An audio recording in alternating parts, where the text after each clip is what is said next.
მე ვარ ანა სიხაშვილი, შეზღუდული შესაძლებლობის მქონე აქტივისტი. მე ვარ ესმა გუმბერიძე, უსინათლო აქტივისტი ქალი. მე ვარ თია და თაშივირი.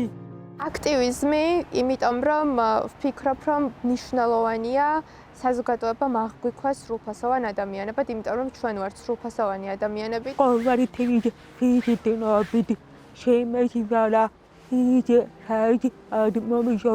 აქტივიზმი გვჭირდება ზუსტად იმისთვის და იმიტომ, რომ ყოველდღიურად შევძლოთ ცხოვრება თანაბარ და თანასწორ საზოგადოებაში. მეორე საკითხი არის ასეთი, რამაც ჩემში პროტესტი გამოიწვია, მაგრამ ალბათ 2019 წელს გავრილოვის საქართველოს ჩამოსვლა ეს იყო ძალიან რთული და ეს იყო საკითხი, რომელმაც აქციაზე გამიყვანა. მაშინ მივხვდი, რომ რაღაცა იცვლებოდა საქართველოს საგარეო კურსში. ეს იყო გენდერული საპარლამენტო კვოტების გაუქმება და ეს იყო უცხო აგენტურის შესახებ რუსული კანონის მიღება. სხვა ქალები თუ გამოიდევნენ, შშმ ქალები მით უფრო გამოვიდევნებით უფრო აქტიურად მაგ ორი კანონის შედეგად.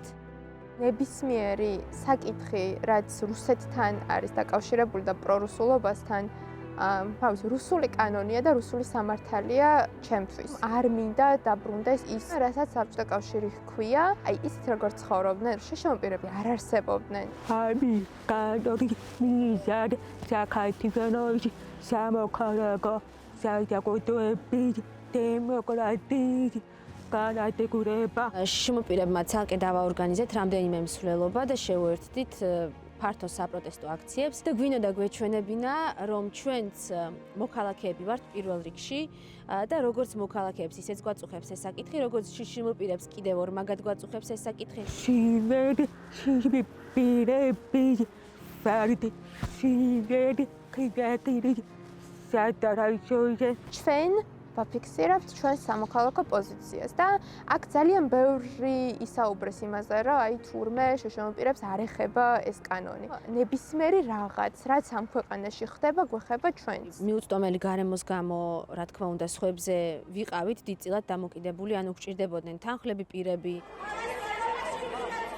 მე მაგალითად აქეთ მიწევდა დედაჩემისთვის რაღაცა ფსიქოლოგიური თერაპიის ჩატარება, როცა ხედავდა პოლიციის დიდ მობილიზებას. თემის წევრების მობილიზება, განსაკუთრებით საპროტესტო პერიოდში არის ხოლმე ძალიან რთული. ზოგადად შშმ-პირებს ძალიან გვიჭირს გარეთ გამოსვლა, იმიტომ რომ არ არის მისაწვდომი გარემო. ჩვენ ევროპისკენ სვლა აუცილებლად უნდა განვახორციელოთ ინკლუზიურად და არც ერთი ჯგუფი არ უნდა გამოგვრჩეს, მათ შორის არც შშმ-პირები. ყველა სოციალური ფენა ერთდროულად უნდა შევიდეთ ევროკავშირში. კი ევროპულ მომავალს, იმიტომ რომ დროა დავამკვიდროთ ღირსეული ცხოვრების სტანდარტი და ასევე შევეგუოთ მრავალფეროვნებას.